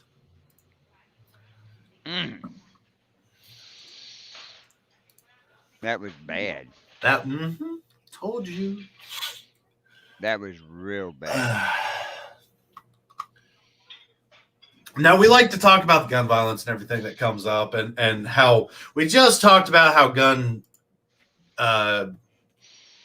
legislation is being looked down upon now. Well, apparently it's a good thing because gun violence declines in Dayton. Gun violence and homicides have declined sharply in Dayton this year, and police have seen large reductions in many other types of serious crime, according to police data and officials. Dayton police have received more than 1,000 firearms this year, a big jump from the past, and officials say getting guns off the street is the priority. Good and bad. You've bought back 1,000 guns, which has done absolutely nothing except screw your own community and put a big target on you. When you look at gun crime, it's down double digits, which is pretty good when you compare it to the rest of the country, said Dayton Police Major Brian Johns, Commander of Investigations and Administrative Services. Multiple news agencies have reported that 2021 is on pace to be the worst year for deadly gun violence in the United States in decades. Though mid-November, violent crimes involving firearms decreased 25%, according to Dayton Police Department. Police recorded 357 incidents compared to 476 during the previous year. Violent gun crimes include murder, non-negligent, manslaughter, forcible rape, robbery, aggravated robbery, and aggravated assault. Overall, violent crime has declined 19%, which includes all incidents, not just those in which a gun has been used. Dayton Police says there have been 22 homicides this year with a gun, which has declined 27% from 2020. The Dayton Police Department participated in dozens of operations this year that were part of a gun violence reduction initiative. Those operations led to the arrest of nearly 200 felony suspects and the recovery of 120 firearms.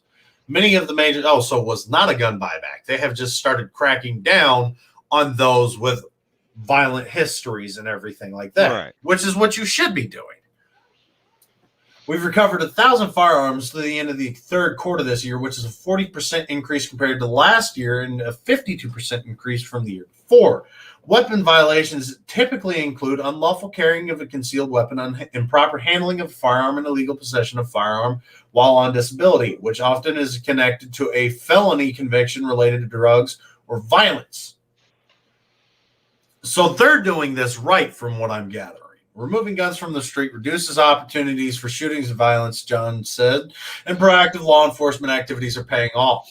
Earlier this year, Dayton police detectives recovered 19 handguns, 25 long guns, and multiple locked gun safes after serving a search warrant at a home on Nassau Street, according to the city manager. Let's see. So, yeah, they're doing what should be done. They're not doing buybacks. They're not doing red flag laws. They're going after the convicted felons. They're getting the warrants. They're doing the things the right way, which is how you should be doing. They're not taking the firearms away from the law-abiding citizens. They're taking it from the criminals that don't need and shouldn't have guns in the first place. Exactly. So this should show them the more proactive you are. If you sit on probation for any length of time, we'll say any length of time, you sign a contract that says they can come into your house at any point without a warrant.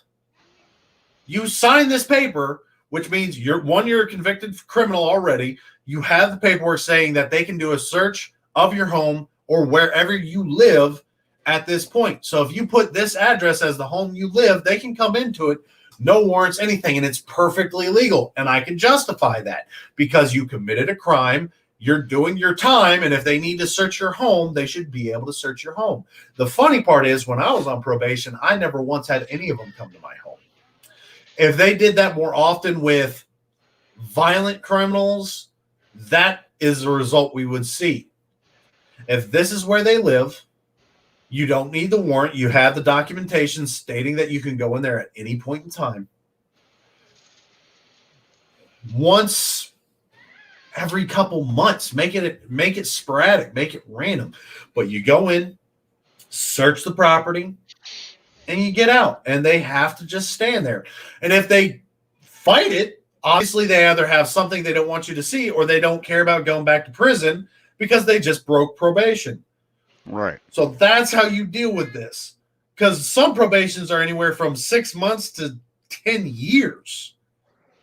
And if you're that worried about them being a violent criminal, if they've served their time, they get out and say they had 3 murders and somehow got 5 years, and you think he's going to do it again. Well, if he does 5 years and he's got 10 years of probation, you've got 10 years to keep tabs on him. And that's a good use of taxpayers' money, because if he's going to become a criminal again, and anytime he moves residencies, he's supposed to inform you. And if he doesn't inform you, then obviously he's hiding something. So now it's a time to go and get a warrant, search that house, because now he's got something he shouldn't have. Exactly. That makes sense to me.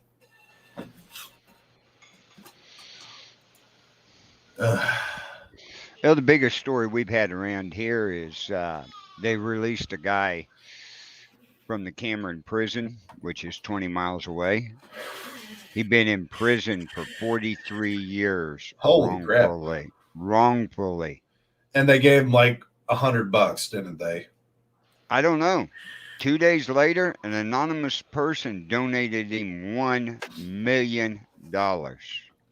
Well, at least he got some compensation, because I saw a case where a guy served 12 years and they gave him like $30. Yeah. Now, this guy here, it was all over the news and everything come out. He's in a wheelchair. He's 60-some years old now. And proved that he didn't do it. He wasn't even there, is what they finally proved. And he had his whole life thrown away. Yep. 43 years. Yep. Could have had a wife, kids, grandkids, could have seen the world. He could have been the person that cured cancer. Right. But they put on the news, the local news down here, the day after, some anonymous donor donated $1 million to his fund. That's great and everything. Not He's going to be state, but he's going to be able to. Yeah, the state still owes him, and that man should sue them for everything state they're worth. And the county, city, wherever the trial was at. Yeah, Whoever tried it, the county DA or the state DA, that's who should be counted. yeah, and he should get millions of dollars. 43 years. Mm-hmm. He should get, on the low end, $5 million. Well, He should be able to retire at this point in time, because he had his whole life thrown in the trash for something he didn't do. what's the average income of a person right now? 42,000. The average income for an American citizen is like 26. Oh, that was 40 some. No, $31,133. Times that by 43. 133 times 43. $1,338,719. That should be the minimum the state owes him. Yeah, minimum. I'll agree with that. Minimum. Now, And I would the average salary was different back in, but it's just like if you had a checking account and they forgot to put interest on it, and you find it today, you get today's interest. Well, not only that, there's compounded interest, plus there's the fact that he could have gotten pay raises. Right. So yeah, the bare minimum should be $1.4 million. No, from the state, not an individual. from a state. It's ridiculous. Yeah, but yeah, if you hear of Kevin Strickland and everything, you look that up and you'll see the picture of him here in Cameron, Missouri, from the prison over there. But Kevin Strickland was released from prison by the judge who he had been in prison for 43 years illegally. Yeah. Do y'all want to lose your faith in humanity, or do y'all want to open it up to questions? Let's open it up. Carl made that decision real quick. Hey. It's just talking about some incident on Black Friday. Okay. You're curious now, aren't you? Yes. Who shot who trampled who, and who got in a fight in the store? Gun violence in Washington and North Carolina, Washington. North Carolina, Washington. Okay.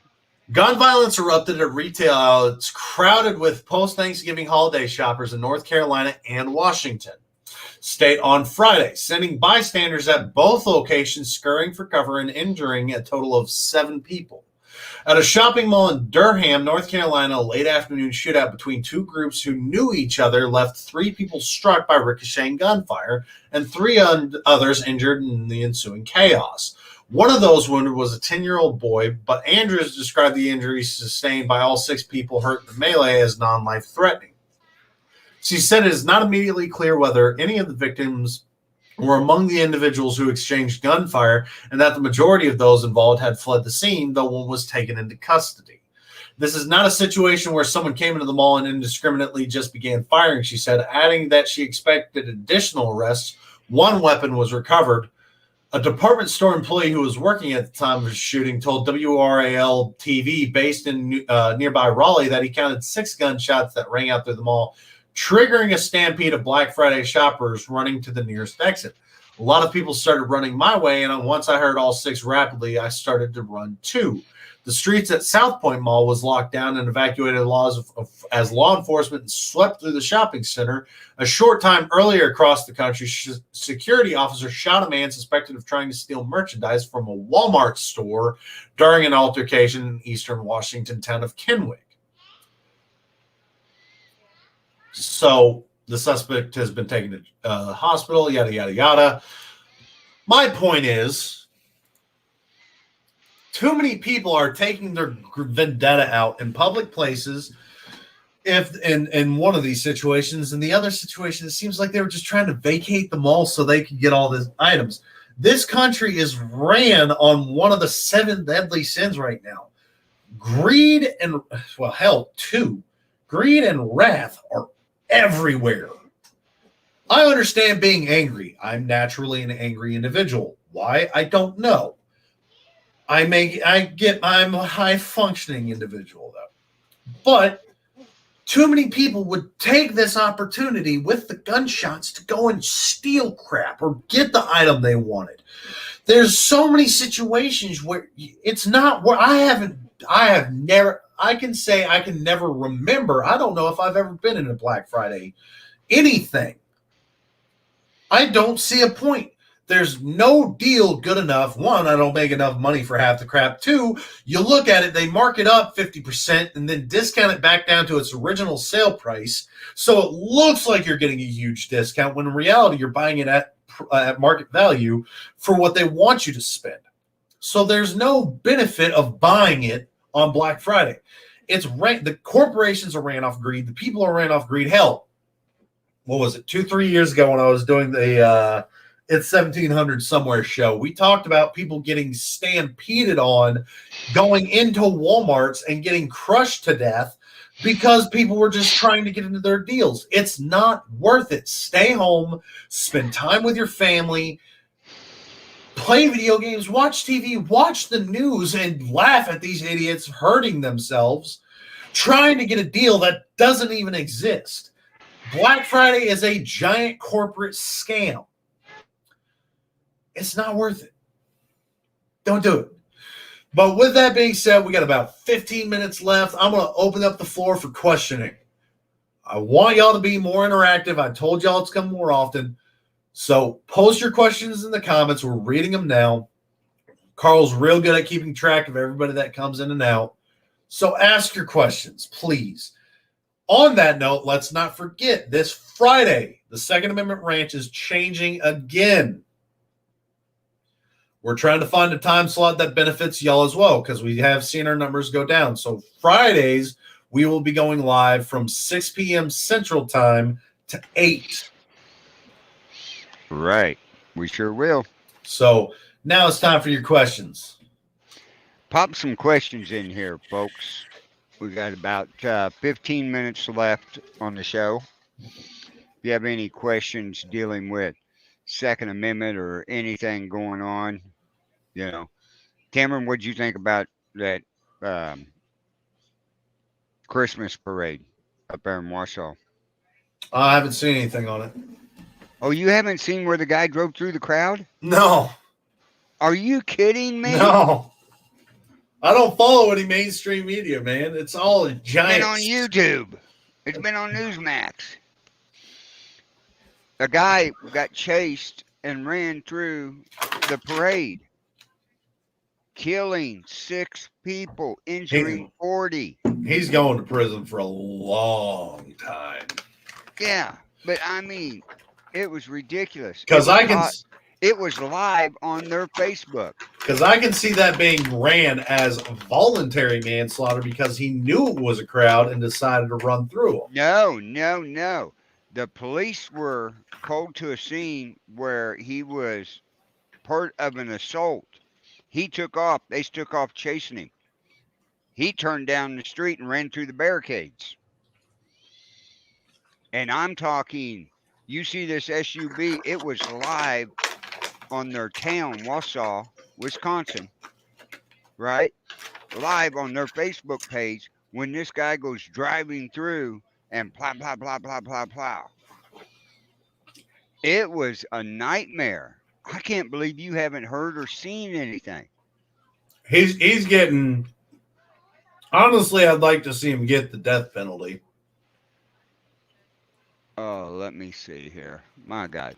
Come on up with some questions, people, while I look this up. Oh, I see no reason that somebody gets 400 years in prison. Like, at that point in time, it's just excessive. Death penalty, because now we're just wasting tax dollars to house this bastard. oh yeah. Oh, and he just got out of prison. He was on probation, and he's jumped bail twice before. Yeah, death penalty. Okay. I got 2. Let me get the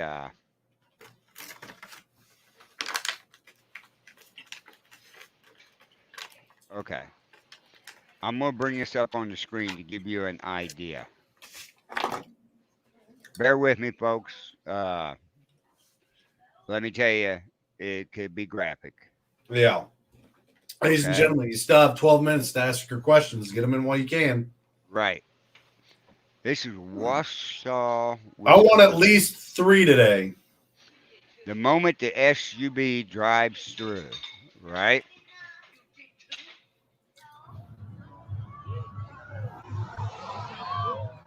Oh, he was booking it too. Down there is where he hits him. Oh my God. La pasaba a atropellar a la niña. Oh my God.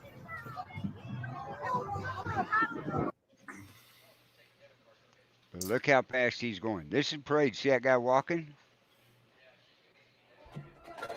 Here, look at this angle. Oh, I thought she was about to get rammed. Yeah, but you see the people walking there? He runs into them down there. We're talking kids 5 to people to 80. Most of the people killed were 51 to 80. Get off the street. Now what? At this Nobody knows point, what's going on. yeah, at this point in time, if police are coming beside you, you stop and get over.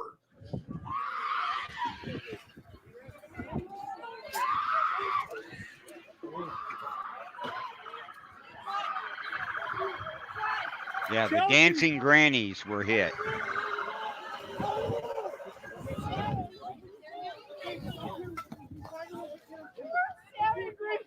Now get this.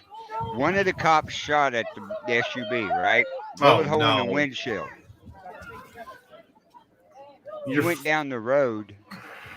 They found the SUV. They didn't find the guy. You know where they found him at? His house.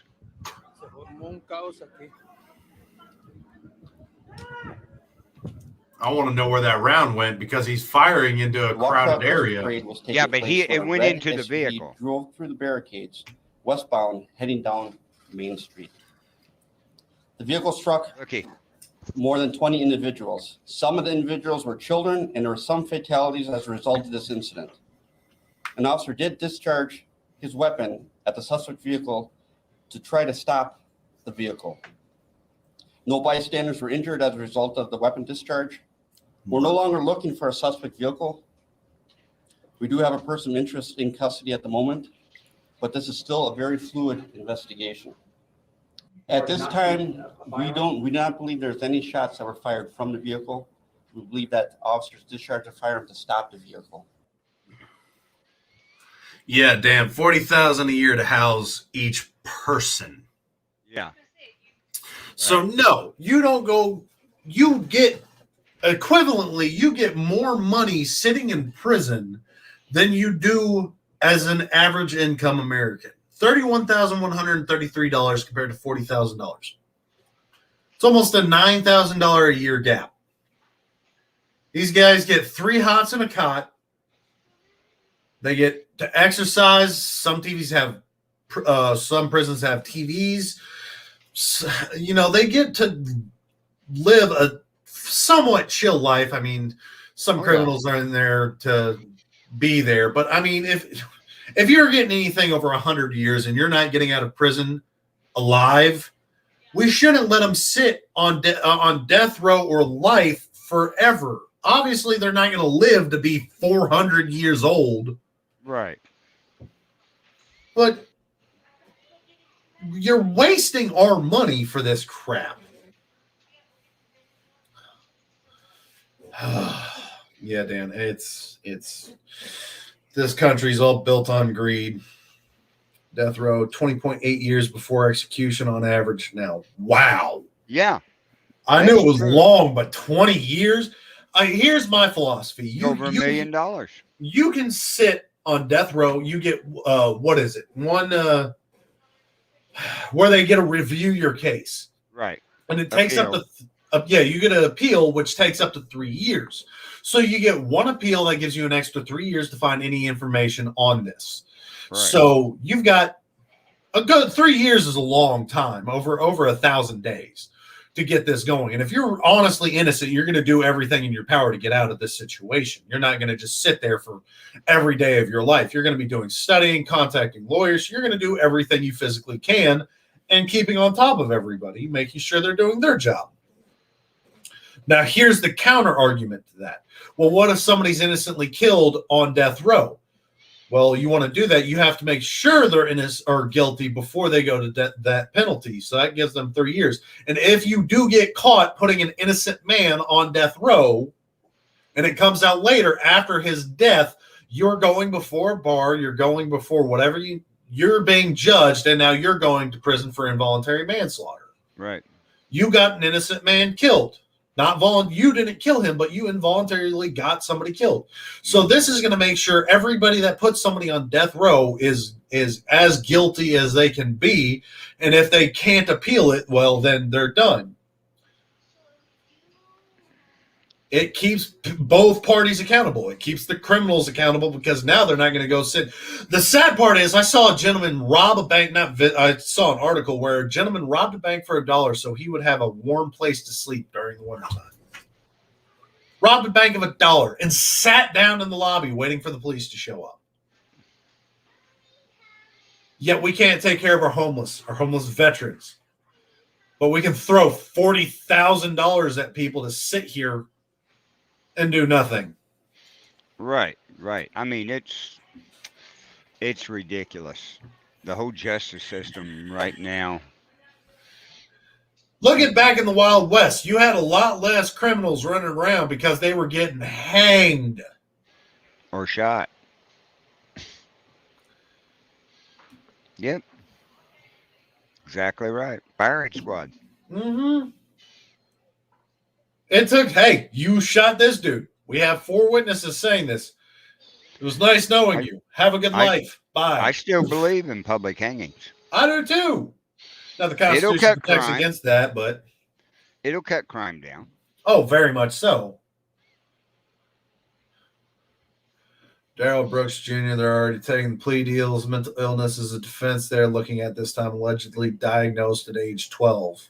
Yeah, but with his history of assault, a few years ago, he ran down his wife's mother in a car.